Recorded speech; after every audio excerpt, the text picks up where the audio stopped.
There's a lesson that I've learned the hard way multiple times, and I will probably continue to learn it the hard way over and over again. And it's that people's accusations are often confessions, which is sort of a fancy way of saying that everyone assumes that they're typical.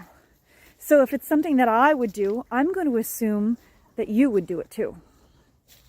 So sometimes people will accuse me of, say, being selfish or being manipulative or being a thief.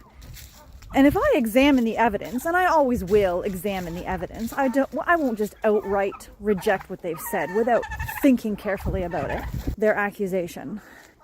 Then the next natural conclusion is to say, this isn't about me, this is about them. They know that in the situation, that's what they would do, and they are assuming that I am just like them. When I lived in England, I learned this lesson. When I first moved to England, I worked at Pizza Hut, and people kept accusing me of stealing from them. The manager accused me of stealing, other waitresses accused me of stealing, and I was so hurt by this accusation, but eventually I realized they were all stealing from me. They thought that's just what people do, they just steal, and so they accused me of doing it because that's what they were doing.